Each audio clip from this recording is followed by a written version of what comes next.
டேய்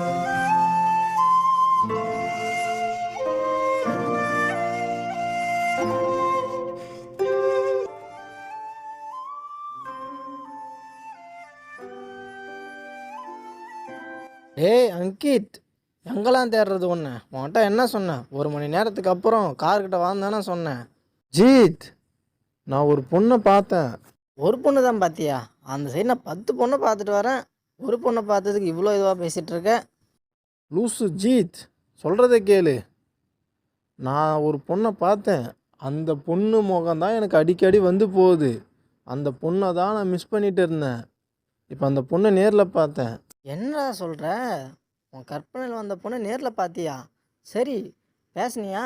phone number வாங்கினியா? வீடு எங்கே இருக்கான்? வீட்டில் எத்தனை பேரா? வேலை செய்கிறாங்களா, படிக்கிறாங்களா? இல்லை ஜீத், நானும் பின்னாடியே தான் ஃபாலோ பண்ணிவிட்டு நில்லுங்க நில்லுங்கன்னு கூப்பிட்டுட்டே போனேன். அவங்க எங்கே தான் போனாங்கன்னு தெரியல, மாயமாக மறைஞ்சிட்டாங்க. சரிப்பட்டு வராது. இன்றைக்கி எப்படியாவது அந்த பொண்ணை தேடி கண்டுபிடிச்சி இவன்கிட்ட பேச வைக்கலன்னா அடுத்து எப்பயுமே நம்மளை தூங்க விட மாட்டான் இவன். இவனுக்காகலைனாலும் நமக்காகவே அந்த பொண்ணை தேடி கண்டுபிடிக்கணும். இப்போ சரி, அந்த பொண்ணு எந்த கலர் ட்ரெஸ் போட்டுருந்துன்னு சொல்லு, நான் போய் இப்படி தேடுறேன், நீ அந்த பக்கமாக தேடு. அந்த பொண்ணு ஒரு மாதிரி பிங்க் கலர் ட்ரெஸ் போட்டு இருந்தது. பார்க்க ரொம்ப அழகாகவும் இருந்தது. இதெல்லாம் மட்டும் கரெக்டாக சொல்லு. கற்பனையில் பார்த்த பொண்ணை நேரில் வந்திருக்கு. அது போகிறப்ப அது கையை பிடிச்சாவது நிறுத்தி பேச வேண்டியதானே? எதுக்கு? அந்த பொண்ணு காலில் இருக்கிறத கட்டி அந்த செவுல்ல அடிக்கிறதுக்கா? சரி, கோவப்படாத, போ, நீ அந்த பக்கம் தேடு, அந்த பக்கம் தேடுறேன்.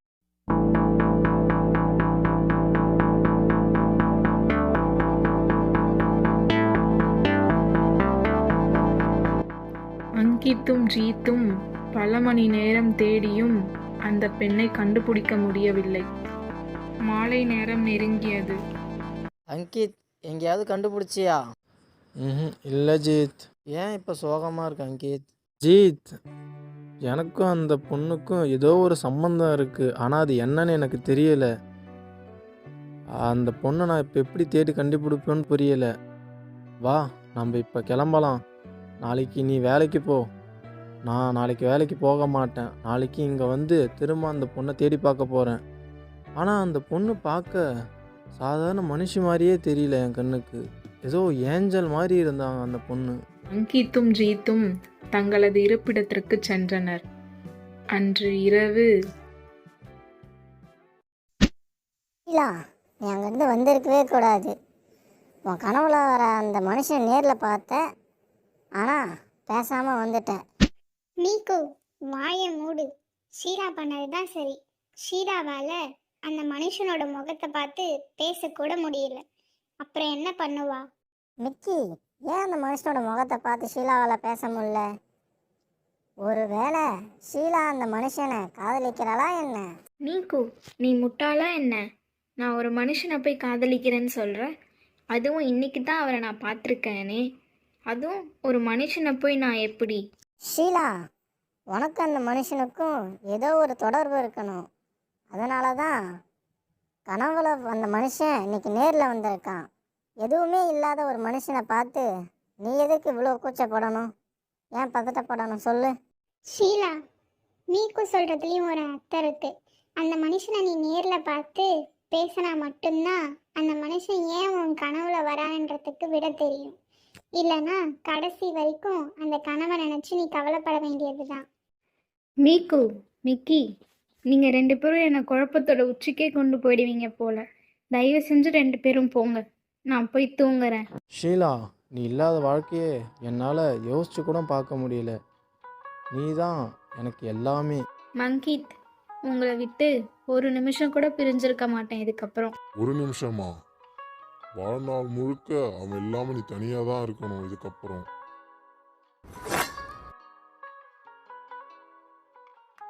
அங்கித், ச்சே, கனவா? உண்மை மாதிரியே இருந்தது.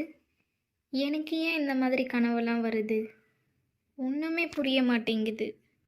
மீக்கும் மிக்கியும் சொன்ன மாதிரி நம்ம நேரில் போயிட்டு அந்த மனுஷனை சந்திச்சாதான் இதுக்கான பதிலெலாம் கிடைக்கும். ஆனால் நான் எங்கே போய் பார்ப்பேன்? சரி, நாளைக்கு அந்த மனுஷனை சந்தித்த இடத்துலையே போய் பார்ப்போம். மறுநாள் அங்கித் ஷீலாவை சந்தித்த இடத்திற்கு தனியாக வந்தான். ஷீலாவை நினைத்து கொண்டு அங்குள்ள பூக்களை பார்த்து அமர்ந்தபடி இருந்தான்.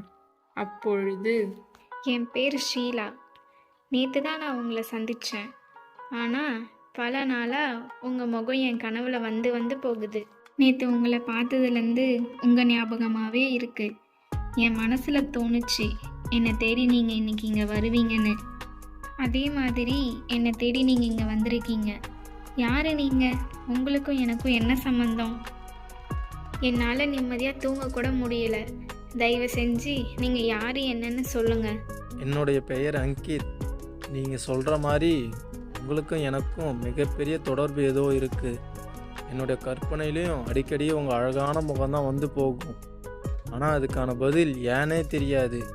கற்பனையில் வந்த முகத்தை நேற்று தான் நான் நேர்லேயே பார்த்தேன். ஷீலா, எனக்கு அப்பா அம்மா கிடையாது. எனக்கு ஒரே ஒரு நண்பன் மட்டும்தான். நேற்று உன்னை பார்த்ததுலேருந்து என் மனசுக்குள்ளே ஓடிட்டுருக்க விஷயம் ஒன்று மட்டும்தான். என்னோடய மொத்த வாழ்க்கையும் நீ தான். இதுக்கப்புறம் என்னோடய வாழ்க்கையில் வர சந்தோஷம் மொத்தத்துக்கும் காரணமாக இருக்க போகிறது நீ தான் எனக்குள்ளே ஓடிட்டே இருக்குது. அது ஏனே தெரியல. ஆனால் எக்காரணத்தை கொண்டும் உன்னை மிஸ் பண்ணிடக்கூடாது மட்டும் எனக்கு நல்லா தெரியுது. அங்கித், நீங்கள் யார்? எதுக்கு நம்ம 2 பேருக்குள்ளே இப்படி ஒரு பிணைப்பு? என் மனசுலேயும் நீங்கள் சொன்ன விஷயம்தான் திரும்ப திரும்ப தோணிக்கிட்டே இருந்தது. நான் சொல்கிறதுக்கு தயக்கப்பட்டு தான் அந்த விஷயத்த உங்ககிட்ட சொல்லாமலே இருந்தேன். ஷீலா, என்னை உன்னுடைய வாழ்க்கையில் ஏற்றுப்பியா? அங்கித், இதுக்கப்புறம் என்னோட வாழ்க்கையே நீங்கள் தான். அதற்கு பிறகு சில நாட்களாக அங்கித்தும் ஷீலாவும் அந்த அழகிய இடத்தில் அடிக்கடி சந்தித்து பேச ஆரம்பித்தனர்.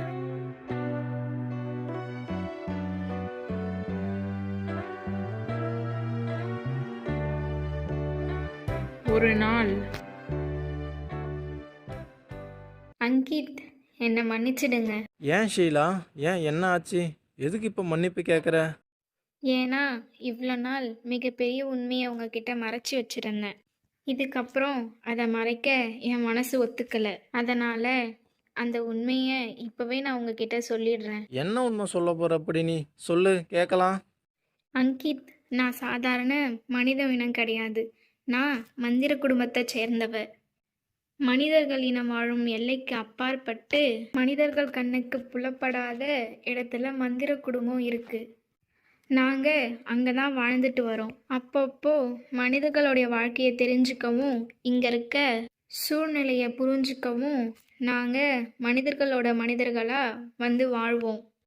திரும்பவும் நாங்கள் இங்கே மந்திர குடும்பம் இருக்க இடத்துக்கே போயிடுவோம். என்ன ஷீலா, காமெடி பண்ணுறியா என்ன? நைட்டு ஏதாவது மேஜிக் படம் பார்த்தியா? இப்போ அந்த கதையை வந்து என்கிட்ட சொல்கிறியா? இவங்க மந்திர குடும்பத்தை சேர்ந்தவங்களாம், இவங்க இங்கே வருவாங்களாம், திரும்ப போயிடுவாங்களாம். ஏதாவது நம்புகிற மாதிரி இருக்கா ஷீலா? அங்கித், தயவு செஞ்சு நான் சொல்கிறத விளையாட்டாக எடுத்துக்காதீங்க. நான் சொல்கிறது உண்மை. நான் எதுக்கு உங்ககிட்ட இந்த மாதிரிலாம் கதை சொல்ல போகிறேன் சொல்லுங்கள்? சரி, நீ சொல்கிறத நான் நம்புகிறேன் ஷீலா.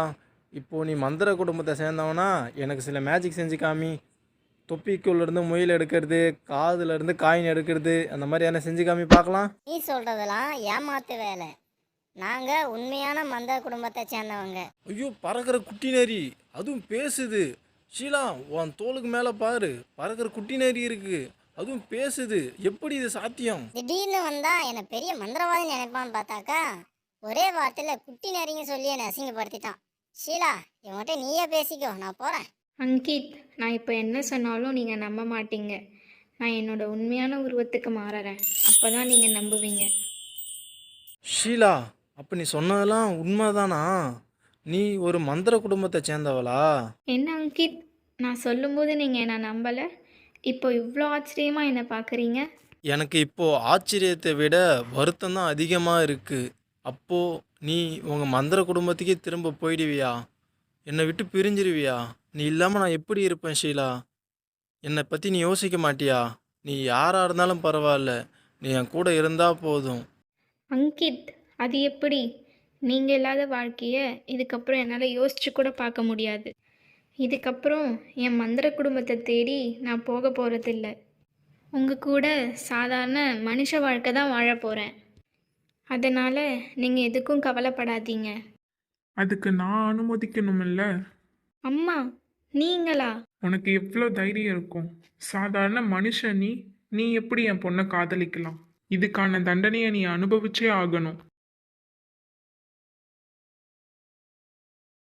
ஆ அங்கித்! இல்லை, அம்மா ஏன் இப்படி பண்ணீங்க? அங்கித் மேலே எந்த தப்பும் இல்லை. நான் சொல்கிறத கொஞ்சம் கேளுங்க. நீ சொல்றது எதையும் நான் கேட்க போறதில்ல. உன்கிட்ட நிறைய பேச வேண்டியிருக்கு.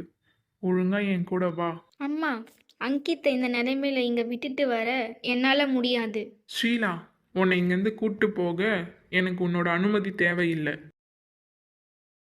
அம்மா, இல்லை, ஒரு நிமிஷம். அங்கித்! அம்மா, உங்களுக்கு எதுவும் புரியலை. என்ன நடந்துச்சுன்னு நான் சொல்கிறேன். முதல்ல அதை தெரிஞ்சுக்கோங்க. ஷீலா, நான் உன்னுடைய அம்மா. எனக்கு எல்லாமே தெரியும். எனக்கு உன்னோட கனவை பற்றியும் தெரியும். நீங்கள் 2 பேரும் சந்திச்சதும் தெரியும். நீங்கள் 2 பேரும் காதலிக்கிறதும் தெரியும். எனக்கு தெரியாமல் எதுவும் நடக்கலை. ஆனால் உனக்கு தெரியாத ஒரு விஷயத்த சொல்கிறேன். நீ இந்த சாதாரண மனுஷ உலகத்துக்கு வந்து இங்கே ஒரு மனுஷனை காதலிச்சு அவன் கூட வாழணுன்றது உனக்கு எழுதப்பட்ட விதி. ஆனால் என்ன, உன்னால் அவன் கூட நேரடியாக வாழ முடியாது. அப்படி வாழ்ந்தா நம்ம மந்திர குடும்பத்தில் இருக்கிறவங்களால அவன் கொல்லப்படுவான்.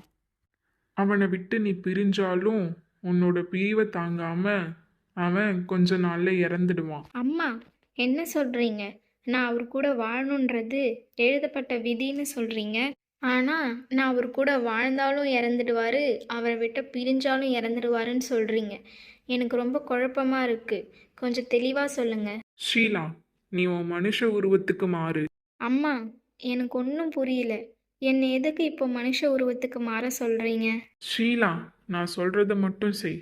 நீ உன்னோட மனுஷ உருவத்துக்கு மாறி அந்த கண்ணாடி முன்னாடி போய் நில்லு. சரிம்மா.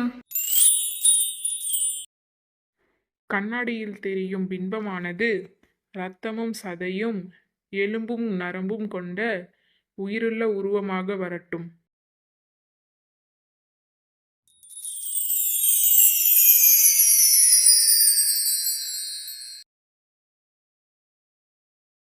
ஷீலா, இது உன்னோட பிரதிபலிப்பு. உன்னால் அந்த மனுஷனோட நேரடியாக வாழ முடியாது. உன்னுடைய பிரதிபலிப்பின் மூலம் நீ வாழலாம். உன் பிரதிபலிப்பு அந்த மனுஷனிடம் அனுபவிக்கும் சந்தோஷங்கள், துக்கங்கள், உணர்வுகள் எல்லாம் உனக்கும் இருக்கும். எனக்கு புரிகிறது அம்மா. நான் நீங்கள் சொல்வதை ஏற்றுக்கொள்கிறேன். எனக்கு அங்கித் சந்தோஷமாக வாழ்ந்தால் போதும். அவர் இறக்க நான் அனுமதிக்க மாட்டேன். சில மணி நேரத்திற்கு பிறகு. அங்கித், எழுந்திருங்க. ரொம்ப நேரமாக இப்படியே இருக்கிறீங்க. எழுந்திருங்க. ஷீலா, வந்துட்டியா? உன்னை உங்கள் அம்மா என்கிட்டேருந்து பிரித்து மந்திர குடும்பம் இருக்க இடத்துக்கே கூப்பிட்டுட்டு போயிட்டாங்களோன்னு பயந்துட்டேன். இல்லவே இல்லை, நீ திரும்ப வந்துட்ட. எப்படி வந்த? அங்கித், என்ன உளறீங்க? எனக்கு அம்மாலாம் கிடையாது. நான் தனியாக தான் வாழ்ந்துட்டு வரேன். அது மட்டும் இல்லாமல் ஏதோ மந்திர குடும்பம் அது இதுன்னு சொல்கிறீங்க. என்னாச்சு உங்களுக்கு? என்ன ஷீலா சொல்கிற? உன் தோளுக்கு மேலே ஒரு குட்டி நரி இருந்தது, நீயும் உருவம் மாறின. அப்புறம் உங்கள் அம்மா வந்து என்னை தாக்குனாங்க. இப்போ எதுவே நடக்காத மாதிரி பேசுகிற. அங்கித், கொஞ்ச நேரம் தூக்கம் வருது, தூங்குறேன்னு சொன்னீங்க. சரின்னு சொன்னேன். தூங்கி எழுந்து இப்படி உளறீங்க. என்ன, ஏதாச்சும் கெட்ட கனவு கண்டீங்களா என்ன? ஷீலா, நடந்ததில் எனக்கு உண்மை மாதிரியே இருந்தது. ஆனால் நீ என்னை விட்டு பிரிஞ்சு போயிட்டன்ற பயம்தான் எனக்கு ரொம்ப அதிகமாக இருந்தது. வா, இதுக்கப்புறம் உன்னை விட்டு நான் பிரியவே மாட்டேன். நீ என் கூட வந்துரு.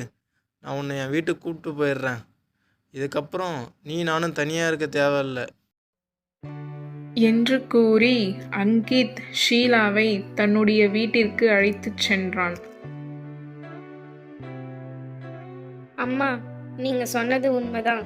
என்னால என்னோட பின்பம் அனுபவிக்கிற சந்தோஷத்தை உணர முடியுது. என்னோட பின்பத்தோட நினைவும் எனக்குள்ளேயே இருக்கு.